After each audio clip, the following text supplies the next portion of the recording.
If you are a small business owner, I'm sure sometimes you feel like you need a marketing degree just to successfully market your business. I'm here to tell you that is not the case if you use Constant Contact. Constant Contact's award-winning platform has powerful marketing tools to make it easy to grow your audience, engage your customers, and sell more. In just a few clicks, you can launch a campaign that is tailored to your business and goals. Maybe you're launching a new product, or releasing a newsletter, or want to tell your customers about upcoming deals. Constant Contact can help with all of that. This includes email, SMS, social media, and so much more, all designed to be easy so you can sell more, raise more, and fast-track business growth. Plus, Constant Contact's award-winning customer service is there for guidance along the way to help you with things like customer lists, templates, and follow-ups. Get going and start growing your business today with a free trial at ConstantContact.com. Constant Contact, helping the small stand tall.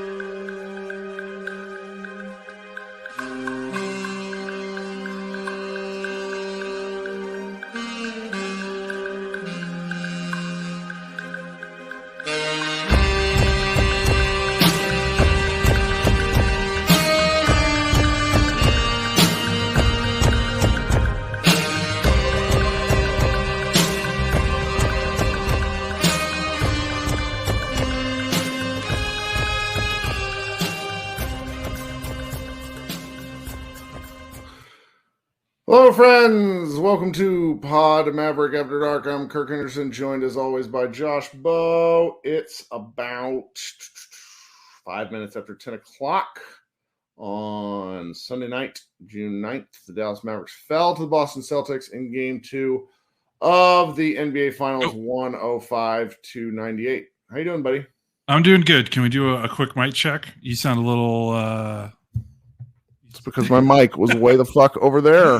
There we go. Yeah, YouTube, get mad at Kirk now for having the shitty microphone. Sorry Not about me. That's right. Well, I'm going on TV in the morning in Austin, and I was trying to get my setup ready for that because I'm just going to go to bed after this. So I probably need to write something about this, but that was... what do you write? The Dallas Mavericks blew the opportunity that they had in this game. Let's just kind of walk through this. Mavericks came out looking a little better. Frankly, Luka's shot making was ridiculous. Just absolutely ridiculous in the first half. Kyrie's was pretty good in the first quarter. And then he died. If somebody knows where he is, if there's a milk carton ad we can put out for Kyrie, that'd be good. And the Mavericks sort of hung around. The Celtics made a couple of just bonkers shots. One right at the end of the first quarter, only for Josh Green to somehow bait the Celtics into fouling him for three. And then what else happened? Pretty awesome. End of third quarter heave. Pretty well defended at that. The Celtics, PJ Washington miss at the end near the end. Let's just kind of walk through the game. Let's just kind of walk through the game here. So the Mavericks ended up, I think they're up 28-25 after one quarter. Played pretty well. Played ahead over their skis. You're just kind of waiting for the Celtics to drop a hammer. I think the Celtics went 1 of 9 for 3 in the first quarter, and that'll really help. Just sort of keep the Mavericks. That'll help keep the Mavericks ahead when the Celtics cannot score. In the second quarter, the Celtics inched ahead to a 54-51 lead, and it really felt frustrating if you're watching the game that the Mavericks weren't up. They had opportunities to get ahead in the second quarter, and they just didn't. We're going to go through why. I would say that every other Dallas Mavericks player, more or less, Gafford probably gets a pass. Dante Exum gets a pass. We can discuss whether you feel PJ Washington maybe gets a pass, but I was very disappointed in most of the Mavericks roster tonight. Third quarter comes along, the Mavericks punch. The Celtics, I think, were pretty much ready to boat race them. It was 13 points at one point, their lead. And then the Mavericks worked it all the way back down to it was 80-74 and Peyton Pritchard hit a 34-footer at the buzzer. Then after that, fourth quarter kind of rolls around. The Mavericks are punching. They get the lead down to 8. Celtics call a timeout. Celtics get the lead back up to 12. Mavericks work the lead down to 8. And this is primarily, honestly, through Kyrie Irving, Daniel Gafford play, because Luka was flat out of gas in the fourth quarter, offensively at least. And the Mavericks get the ball. The kind of back-breaking series of plays was at the 4:40 mark. The Celtics took a timeout. They come back out. The Mavericks defend. The Mavericks actually defended and get the ball with a chance to cut into the lead further.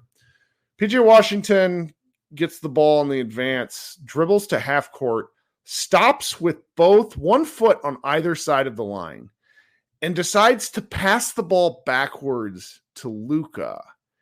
And Luka, I don't know if he couldn't tell where PJ's feet were. It wouldn't have been a backcourt violation. It also wouldn't have been a 16-second thing, but Luka just, the combination, the two players make a mistake. They throw the ball backwards. The ball ends up in the Celtics' hands. They drill a 3. And then on the ensuing possession, Kyrie Irving takes another one of his missed threes. He is now 0 for 8 on the series. Then the Celtics come down and hit another 3. The Mavericks are all of a sudden down 14. This is within 2 possessions. They went down from being down 8 to being down 14 with 3 minutes left. The Mavericks make another run. They get the ball down. They get the lead down to 5. Luka Doncic drives on an and one. Lead goes from 8 to 5 points.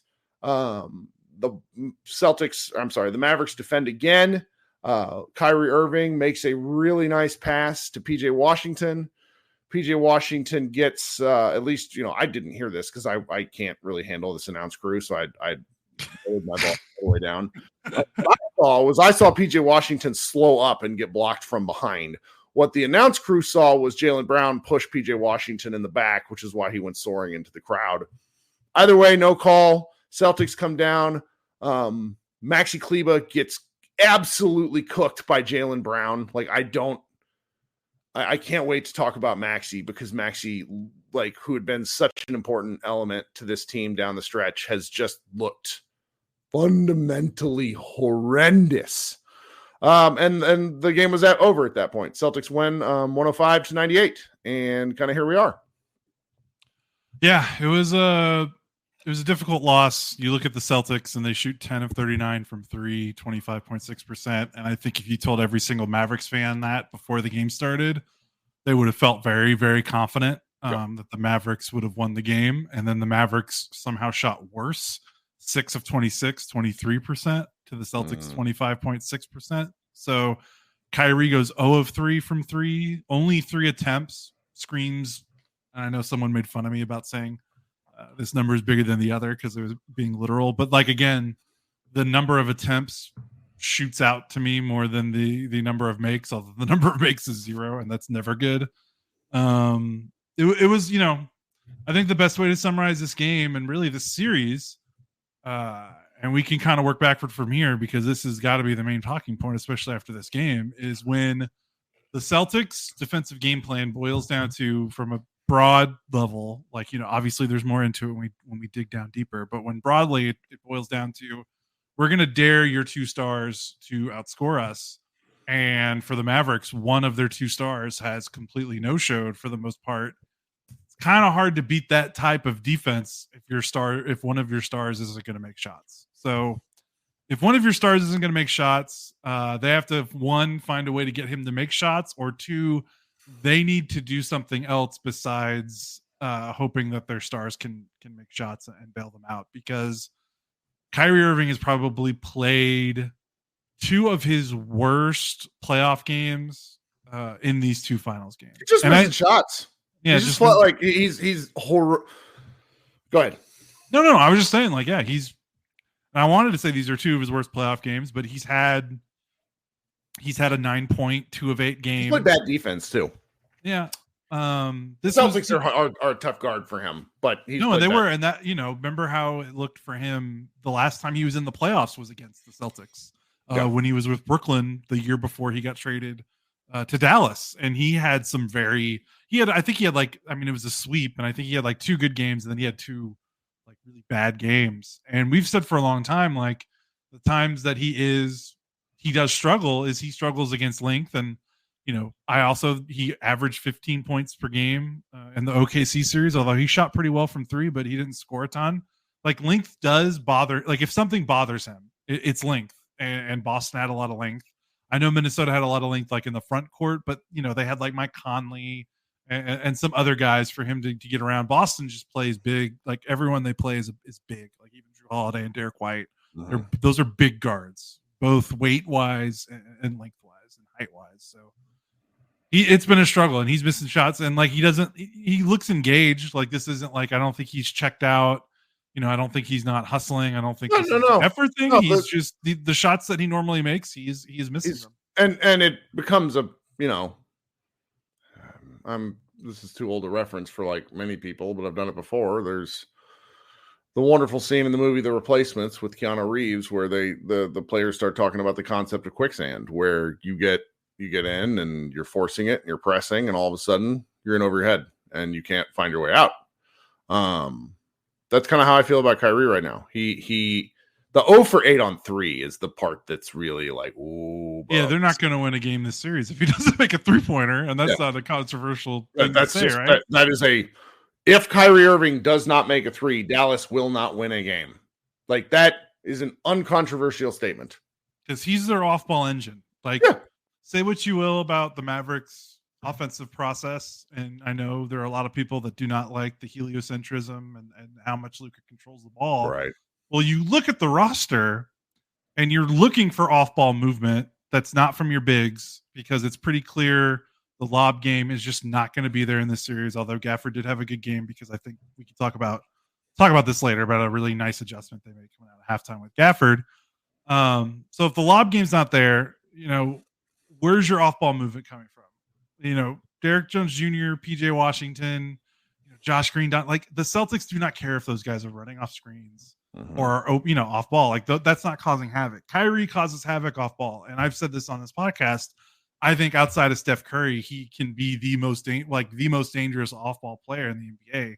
Because the thing about Kyrie, and it's the thing about Steph, and it differentiates a lot of these stars that move off the ball. Clay, before his body kind of failed him, is off-ball work is tough when you get to the stature that these guys get to, like a Steph or a Clay or a Kyrie, when you're an all-star, all-NBA level player. Because off-ball, it's a lot of running. Like it's going through screens, it's going through contact. You're running, you're putting a lot of mileage on your body. It's hard work, offensively. And that's why it's so special when these really talented guys do off-ball movement, because it's so deadly. And that's why I think Luka and Kyrie have meshed so well since Kyrie's been traded to Dallas, is because that's kind of what Luka needed, was just like, his running mate to be someone that could really do damage off the ball when Luka has the ball and cause chaos and all this stuff. And it's just, if he's not making threes, like that just really saps a lot of what Kyrie can bring off the ball and what this Mavericks offense can do. Like, because the Celtics are starting to not worry about it. And that just causes a trickle-down effect, because you're just not going to get good looks for your other players, especially from the perimeter, if Kyrie isn't forcing guys to get out of their comfort zone by running around the floor. And we saw him do that in the Minnesota series, like wear Anthony Edwards out by running him off screen. There's nobody to run around when you just switch every screen, though. Right, that's true. That's what makes the Celtics really good, too. Yeah. But he has to show up. I think I assume a lot of people... Like I take issue with the missed free throws.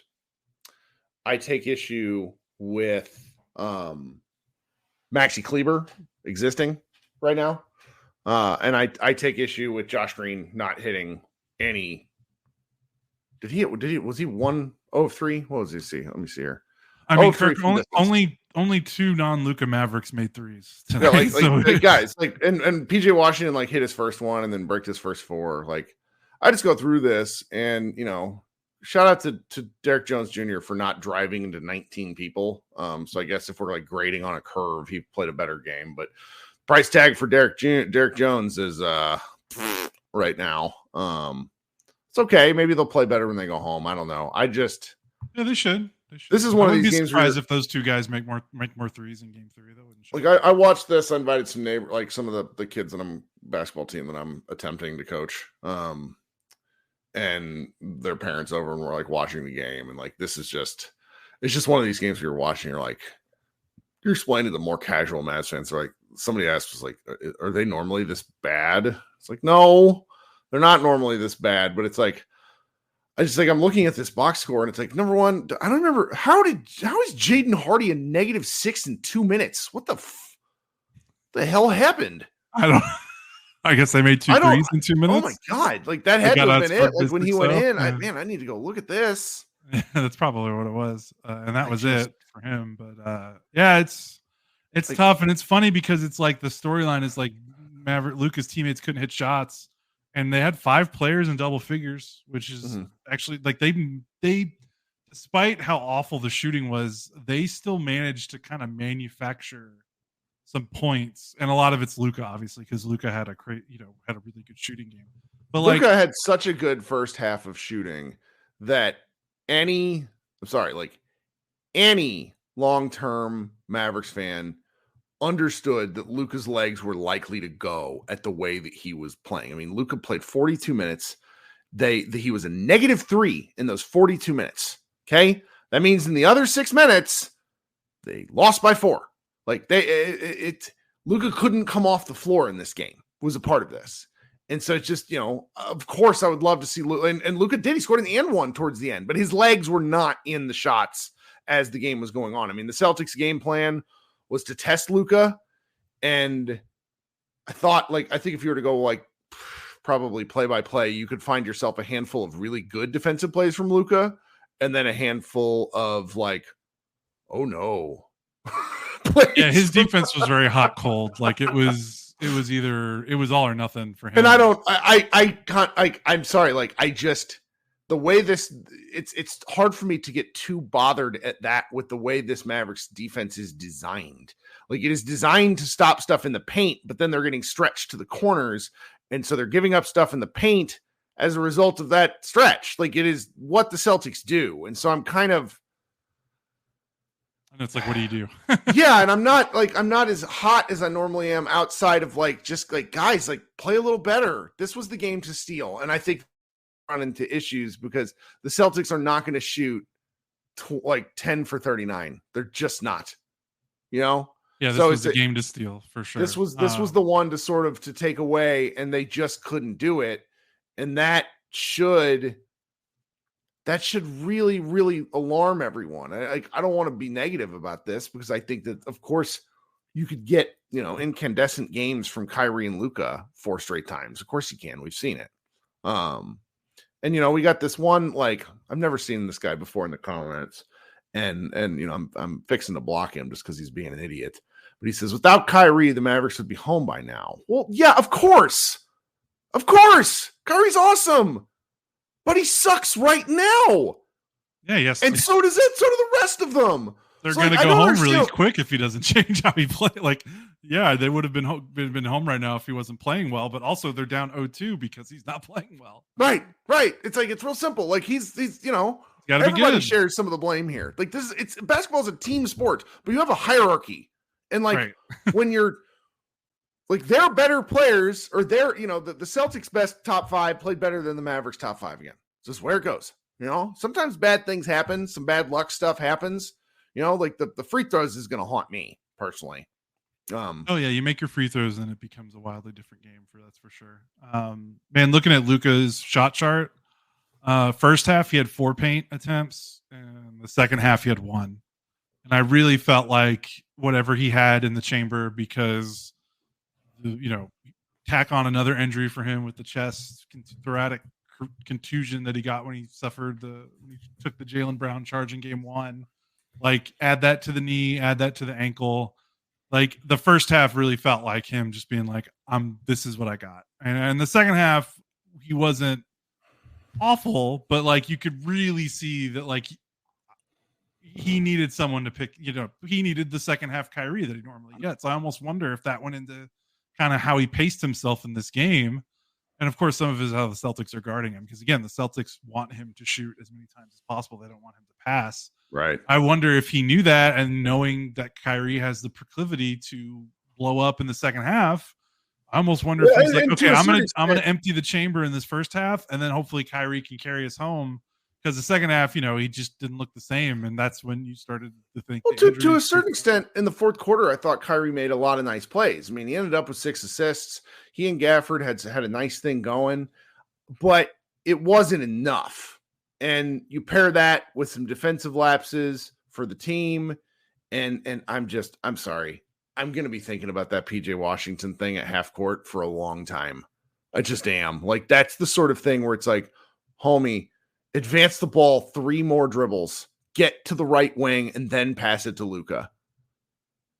But it was, I don't know. It was really rough. I mean, again, yeah. Somebody says in the comments, it felt too little too late. For sure.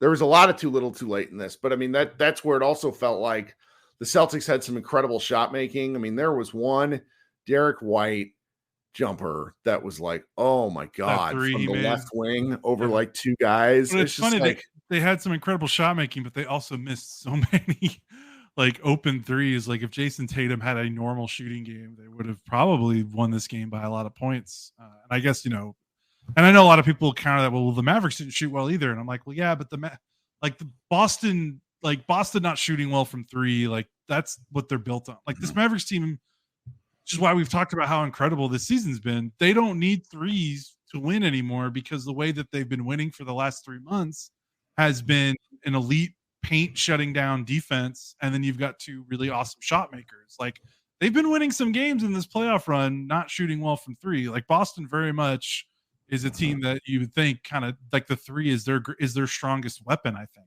Yeah. Offensively. Sure. So that's why it's such a big deal to see Boston win this game when they're not shooting well from 3, even though the Mavericks didn't shoot well from 3 either.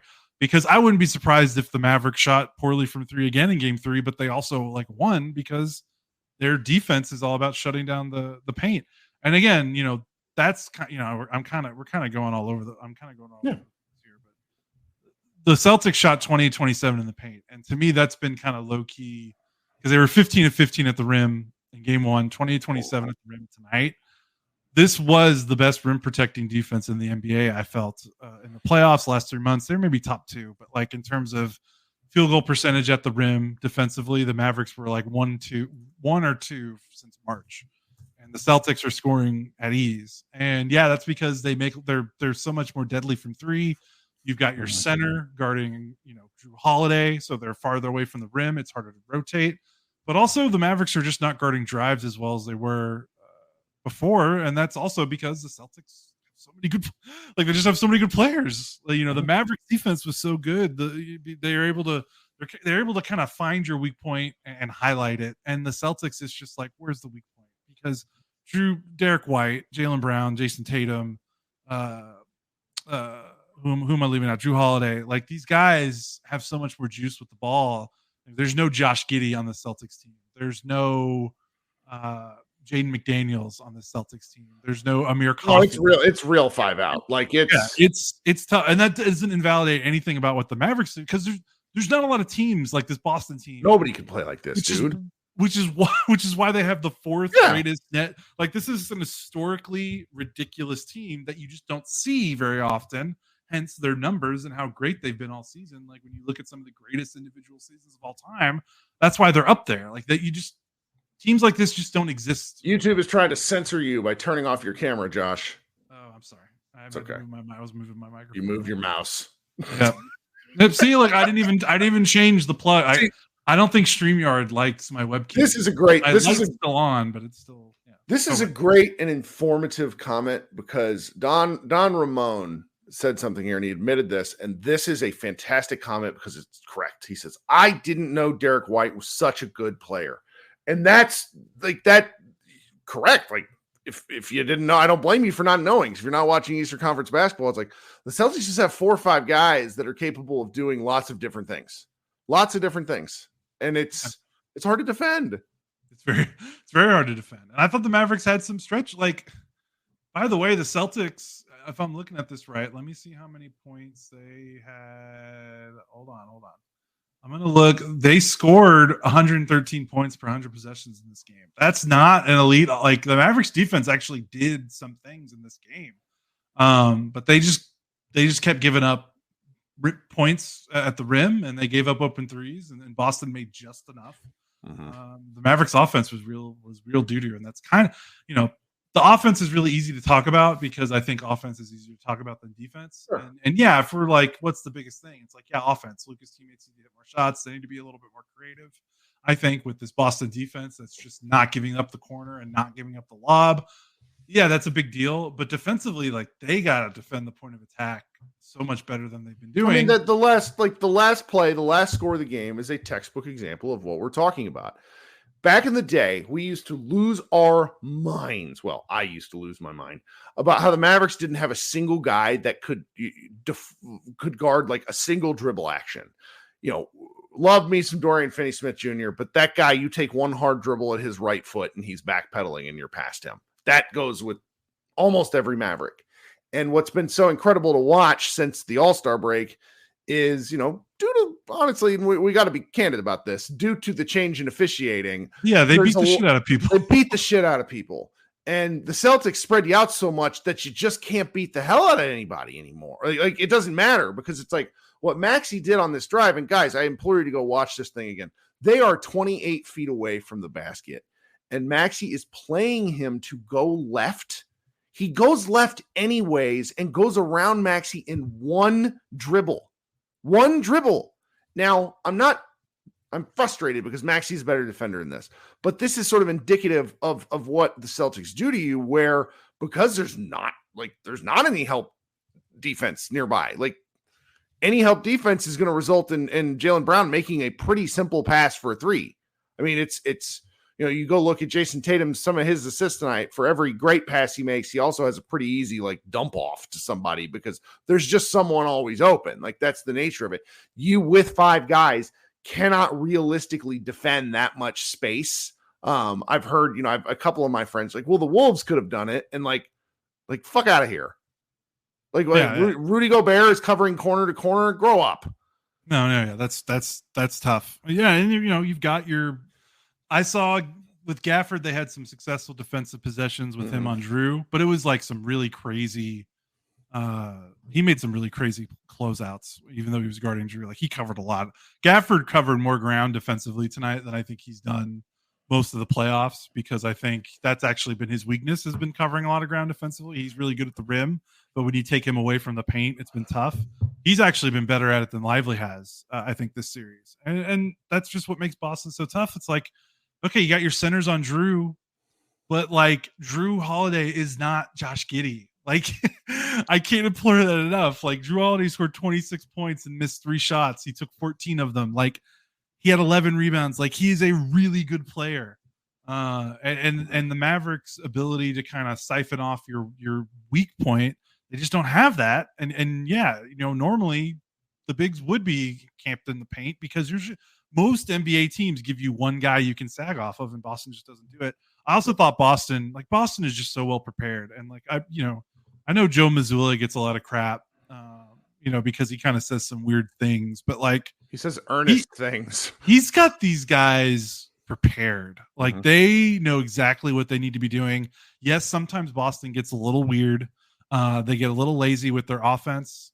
That's what we saw in the fourth quarter. We could talk about how, that 9-0 run in the final 2 minutes that made it like a 14-point game to a 5-point game real fast.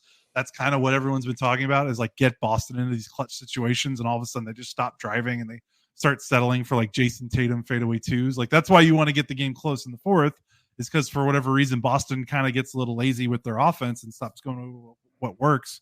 Right. But Drew Holiday, you can see it in those last minutes. Like they get up 14 and then like they could have just put the hammer down, but they're like, let's try to run some prevent offense. Yeah, they get real. They are susceptible to that real fast. But you think Drew Holiday scores, how many did he score? He scored 26 points, and you're like, the Mavericks must have just dared him to shoot, and he hit like 7 threes or whatever. 11 of 14 is amazing. 11 of 14, only 2 made threes. He was doing all of his damage. He was 8 of 8 in the restricted area. He was in the dunker spot. Like, yes, that little the way that they moved him around inside the arc was very smart, and the Mavericks didn't have an answer for it. That's right. Okay, we've been talking, and I forgot to take a break. So, those of you who are here listening, thank you so much for coming over to Pod Maverick. We record after every game, and there might not be too many of those left.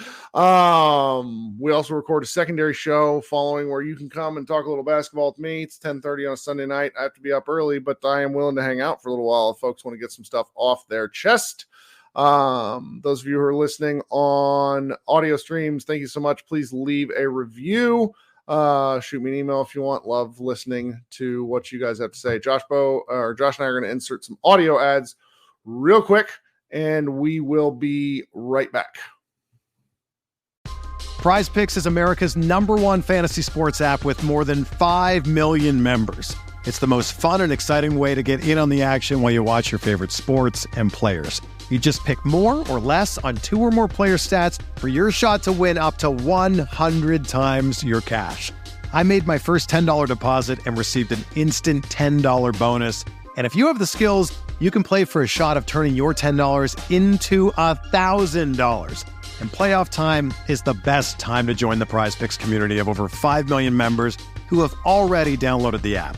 Prize Picks is available in more than 30 states across the country, including California, Texas, and Georgia. Download the app today and use the code BLUEWIRE for a first deposit match up to $100. That's a first deposit match of up to $100 when you download the app and use the code BLUEWIRE. Prize Picks. Pick more, pick less. It's that easy. You know, if I would have applied myself, I could have gone to the NBA. You think so? Yeah, I think so. But it's just like, it's been done. You know, I didn't want to, I was like, I don't want to be a follower. Hi, I'm Jason Concepcion. And I'm Shea Serrano. And we are back. We have a new podcast from Wondery. It's called 6 Trophies. Woo! And it's the best. Each week, Shea Serrano and I are combing through all the NBA storylines, finding the best, most interesting, most compelling stories, and then handing out 6 pop culture themed trophies for 6 basketball related activities. Trophies like the Dominic Toretto I Live My Life a Quarter Mile at a Time trophy, which is given to someone who made a short-term decision with no regard for future consequence. Or the Christopher Nolan Tenet trophy, which is given to someone who did something that we didn't understand. Catalina Wine Mixer trophy. Ooh, the Lauryn Hill You Might Win Some But You Just Lost One trophy. And what's more, the NBA playoffs are here, so you want to make 6 Trophies your go-to companion podcast through all the craziness. Follow 6 Trophies on the Wondery app or wherever you get your podcasts. Listen ad-free right now by joining Wondery Plus. All right. Let's see here. We got some super chats I want to shout out. So we have 7 Harry Lime says White deserves a pat on the back for that block. Brown was really pushing to get down there and help him. It's fantastic phraseology. There you go. Fantastic phraseology. Yeah, I'm disappointed in that missed call too, but you know, I don't think it needed to be a missed call. Like the Mavericks shouldn't have been in that situation to begin with. Henry Diesel said, I would like to apologize. Never will I out Kyrie and Steph convos again. Officially off the bandwagon. Kobe, #Kobe would be disappointed. Don't do that. Kyrie will be fine. Michael Scott says Kyrie is playing like he just found out the world isn't flat. Wade Lamb says Kirk is on TV. All we need to recover from in these first 2 games. If you're going to be physically in Austin, hit me up and I'll buy you all the drinks you need after watching these games. Nope, just doing it from my computer here. Sorry, Wade. Zachary says Milwaukee gave up Drew like he wasn't the reason they won a championship. Strong take. Really like that. My man Cowboy says blame goes all the way around. Kid didn't use the best rotations. The Mavs kept shooting unnecessary threes, and the backup guards were a no-show. Hey, Dante Exum hit a 3 off of one of the cooler passes we've seen Luka Doncic make this finals. That was like the wraparound pass from the left. He drove from the left wing, got all the way around the left baseline, and threw a wraparound pass around 2 guys that went back out to the left wing. Like it just some silly stuff. Yeah. I mean, look, you got some folks in the chat. Love talking defensive stuff. And I think when the Mavericks defense, we talked about this, we got to emphasize it again. When the team defensive scheme is built to block off the paint and the other team doesn't necessarily care about the paint unless it's there for the taking, But then scores at the paint anyway. Like they made 20 shots at the rim. All their points in the rim. Yeah. So like if they're still scoring at the rim, like that's the thing that the Mavericks have to be better about the drive. I'm going to look this up after we because I can't look this up live because it'll take me way too long. I don't can't filibuster. The Mavericks were guarding drives really well against OKC and against Minnesota, and again because they can keep their bigs near the rim a lot easier than they can against Boston. I would love to see the drive numbers. Like, what are the Celtics shooting on drives in this series? Because it feels like it's high, and I feel like the point blank, like the thing that's so probably maddening as a Mavs fan watching this is Boston doesn't run a lot of pick and rolls. So it's not like your coverage is getting broken because it's two guys not on the same page and a guy kind of just gets to the rim and your help defense isn't there. Like Boston is just straight up like one-on-one, no screen, like blowing by guys and guys that shouldn't be getting blown by. We're talking PJ Washington, Derek Jones Jr. got a couple of times. And then your bigs can't handle, I think one of the questions before this series was, man, Lively looks so good guarding at the level of the screen against the Wolves. Can he switch a little bit more against his Boston team? And I think the answer to that has been a resounding not yet. He's finally looked like a 20-year-old rookie in this series, which is also another he's been really he's been a non-factor. He's been so out of control. Like, all right, Porzingis fell down and flopped a little bit, but there's one drive, PJ Washington drive on a fast break dunk that was nullified because Derek Lively threw a really nice series of forearm shiver blocks right into KP's chest. And it's like, buddy, this is not a Gortat screen while everything is mixed up in the lane and there's nobody to see you doing it because there's too much for the refs to keep an eye on. There was that was a fast break and he just like bowled him over. I just settle down is the main thing for him. I was really glad Gafford found something in the second half because otherwise it's like one of the Mavericks' strengths down the pike had been their big man play. And, with Maxi Kleber, God, somebody just showed me that Maxi full court fast, like that coast to coast Maxi Kleber layup attempt. Oh my God. I'm sorry. I saw it again. And it's the sort of stuff that's going to haunt my dreams. Like what are we doing? They actually played pretty well with him at the 5 to close the game, like to make that 9-0 run. I'm pretty sure that was all Maxi at the 5, but yeah. Mm-hmm. I mean, every role player had some very inexplicable plays because they're role players. That's kind of like, like Derek Jones Jr. is on a veteran minimum contract. Like how much can you really get mad at a guy like that compared to, Kyrie made as many threes in this game as Derek Jones Jr. did, and Maxi Kleber and Josh Green. And that's, kind of circling back to, why I think that was probably the main reason they lost this game.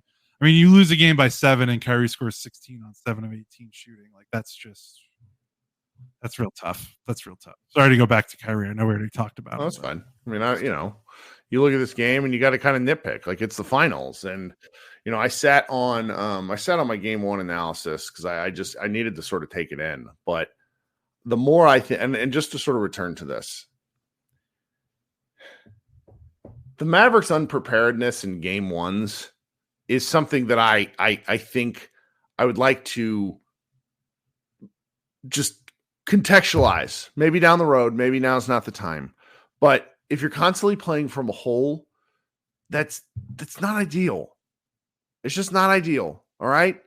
And the Mavericks seeded game 1 almost immediately. It's they didn't look like they were remotely prepared to defend what Boston was doing. And I find that just rather unacceptable, to be quite honest. The matchup differences on a matchup by matchup basis are something that are hard to overcome. But as you saw in game 2, the Mavericks can defend it a little better. Now, getting shelled, 7 made threes in the first quarter is difficult. Porzingis was absolutely outstanding. But there's other elements of what they did in that game that just don't make any sense. Like Nick Angstadt was showing some of these clips, like Derek Jones, driving into 3 guys on a fast break. It's just just don't get behind the 8 ball like this. Klotzman asked a good question. Why did Kidd wait until the third quarter to post Gafford on Tatum? He actually did it in the first quarter of game 1 a couple times, but Tatum, Gafford is not a a traditional face, he's back to the basket guy. So I don't know. We're reaching the straws here. It's 36 minutes. I mean, I'm not like. You want to talk about the one I thought pretty good adjustment they made coming out of halftime with Gafford, posting him up. How many times has Gafford posted? I mean, we could probably look it up, but he has not posted up a lot. I thought that was smart because one of the things that the Celtics are doing is, they're putting Tatum on the big, and a lot of other people have been talking about this. This is not a brilliant, unique observation, but Tatum's on the center, and that's taking away the lob threat because the Celtics just switch every screen when Gafford or Lively is setting it with Tatum because they don't care about that matchup. And then they're putting their big back near the rim. So it's like, okay, you want to run your pick and roll with your lob centers. Well, your center is going to be rolling into our center because our center is not guarding your center. He's playing on the backline help. And then, okay, you're going to run your pick and roll. If Tatum's guarding Gafford or Lively, okay, then let's use PJ Washington, who's being guarded by your center. Let's put him in the pick and roll. Okay, well, now he's rolling into, your big who has to stand near the rim because Gafford and Lively aren't going to stand at the 3-point line. So that just makes it tough. And I thought a good counter coming out of the second half was they were just like, all right, screw it, clear out Gafford, put Tatum on the block and score. And I think he scored he had 3 baskets in the second half that I think were just straight up post ups against Jason Tatum, like bully ball. And I was like, okay, like that's a legitimate adjustment. And it kind of worked, and it kind of kept the Mavericks afloat because their offense they just needed something. Yeah. And I thought that was a pretty good spark. And I wonder if that's something, can that carry over into game 3? Is that something they try again? Because you almost wonder if Boston's like, okay, that's fine. You want to post up Gafford, and do something that's completely foreign to your normal offense. Like, I wonder if Boston's going to even try to correct that, or just be like, yeah, try to post up Daniel Gafford 20 times a game if that's what you think is going to beat us. But it was still interesting. Like, they tried something and it kind of worked. Yeah. I felt, just in final thoughts, I thought the refereeing was once again Tony Brothers as fuck for about 12 of the 48 minutes, where there was that one stretch where the Mavericks committed 3 personal fouls on one possession. And it's like, all right. And that was in the first quarter where the Celtics marched to the line for 10, they had 10 free throws, and I think they hit all 10. But after that, things really settled and evened out. There's way too much refs killing the flow of that game. That goes both ways to a certain extent. But I'm really curious because I don't want to do the thing. Like, there's a couple accounts on Twitter that just show videos of guys. Like, they really isolate, and you can cherry pick stuff. Basketball's a physical game. You're going to get hit. The Celtics, I feel at certain points on the perimeter, are able to get away with a lot more physicality than the Mavericks can. Maybe that's just the strength of their defenders. Maybe that's just being at home. I'd be curious to see if the whistle goes harshly in the other direction for the Mavericks. But I mean, you look at the overall fouls called, it's 17-15 in favor of the Celtics getting fewer at 15, but the free throws are the Mavericks shot 24, the Celtics shot 20, I make your free throws. like Luka a couple of times was really unhappy that he didn't get calls, which, news at 11, everybody. But it's also like some of the missed free throws that the Mavericks had in this game were like, oh my God. And that's not the first time. Like, free throws have haunted this team in this postseason. And Brad Townsend, I don't know, it was after one of the Oklahoma City games. I think it was the game 3 where they lost. Did they lose game 3? Sounds right. In which series? No, they lost the Oklahoma City series. They lost game 4. They lost game 4. They won game 3. Yeah. And I remember there's a Brad Townsend tweet where he shared something. It was like, yeah, they did not retain their free throw shooting coach, and that's just going to be a thing. It's just going to be a thing. So I want to get one because I can tell we're winding down. I know you want to get to the live show. I wanted your opinion on Luka and his health. And this is something I noticed, and this is not even this is not a criticism at all. It's just something I noticed. Even in the first half when he was playing really well and he had that bonkers scoring first half, and, basically, the only reason why the game was close in the first half, he still didn't look right. Nope. He did not downgraded the questionable this afternoon. Like, he did not look like he was moving well at any point in the game. And then in the first half, I felt like he was just kind of pushing himself through it. And like, I don't know, adrenaline. I don't know what it was. But like his jumpers just looked flat, even though he was making them. And that's not, again, this isn't the shot making was nuts. He had a couple that I thought were misses that went in on like wonderful touches around the rim. And then those just stopped going in the third quarter. Yeah. It's just like, he just never looked right. He still hit 4 or 9 from 3, which feels weird. I know. Like, he still shot well, and that just goes to show, about Luka. I just watching him up and down the court, I was like, man, is this sustainable? Because he just doesn't look right, and like he has to be on the floor because when he's not on the floor, they get their bell rung. But it was just tough. Like, I don't know if they can beat it. It was going to be difficult to beat the Celtics team, even if Luka's at full strength. If Luka is at 70. 60, 50, whatever point of percentage you want to put at it. It's just difficult to ask of so much of him to do that. And that's why, again, we'll just circle back to Kyrie needs to have a better game or they're not going to win this year. Yeah, no, it's fine. I mean, he's been injured on and off all playoffs. I don't think it impacted his play tonight other than the sense of by the fourth quarter, he was worn down. But I mean, that's quite literally the Celtics game plan. And if the Mavericks don't have the horses or don't have the guys to spell him for 10 minutes instead of 6, that's somebody, that's part Luka did have 11 assists. So and I noticed in the second half, Boston put 2 on the ball a little bit more, which was kind of funny. I was like, why are you doing this? But it didn't really, it worked out for them because the Mavericks role players didn't make shots, but you look at it and they still only have 21 assists, which is not a good number. Like, anything under 25 usually for this Mavericks team is kind of a bad number because I think they averaged 25 in the regular season. So. But you notice, so Luka finally got some passes, he got some assists, and Kyrie Irving had 6, which is right around his number. But man, you look at Boston, they had 29 assists, and they had 1, 2, 3, 4, 5, 6 guys with at least 2 assists. Yeah, all of their starters had at least 2 assists. They only had 10 points on 10 offensive boards, like that. Yeah. That was where you could tell their threes weren't falling because it's like the reload threes. Yeah, weren't falling. But then you look at the Mavericks, Luka 11 assists, Kyrie 6 assists. That's what? That's 17 of your 21 assists. The Mavericks just don't have guys that can keep the blender moving. You know what I mean? Like, just that's why Dante. There's no blender if you're switching everything. Right. But they don't have guys that can crack that because if there's just switching, that means you're going to have to attack one-on-one. Mm-hmm. And who are the one-on-one attackers on this team outside of Luka and Kyrie? Like, that's kind of it. Yeah. There's just nowhere to go. That's why Exum not being a factor is huge because he was that, what do you like to call him, the third heat from 30 Rock? Like, that was what he did in the regular season. And now it's kind of nowhere to be found. Yeah. Okay, well, we'll be back on Wednesday night. The Mavericks, love how the Mavericks play at home Wednesday and Friday. That makes sense. After getting 2 days off between games 1 and 2 and 2 days off between games 2 and 3, they will get 1 day off between games 3 and 4, which I don't hate for our own actual purposes. I'm just grumpy because I coach an 8 a.m. basketball game on Saturday morning. So you gotta get if you're still standing on 2 feet when this series is over. We get these. I try not to acknowledge like dumb shit YouTube comments.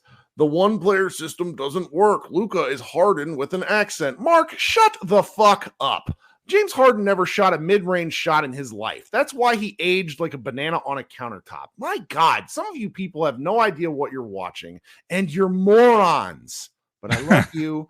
Please like and subscribe.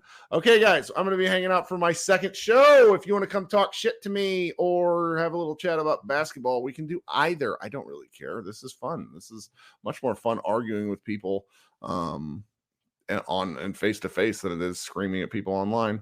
Everybody be good. We will be back on Wednesday. I might do a show. I'm actually definitely going to do a show with my friend Jasmine Wimbish on Tuesday at some point. Oh, that's fun. Yeah, she's a CBS Sports. She's real smart.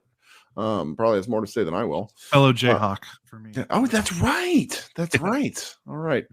Everybody be good. We will be back in a little while. Everybody hang out for the secondary live show. Go Mavs.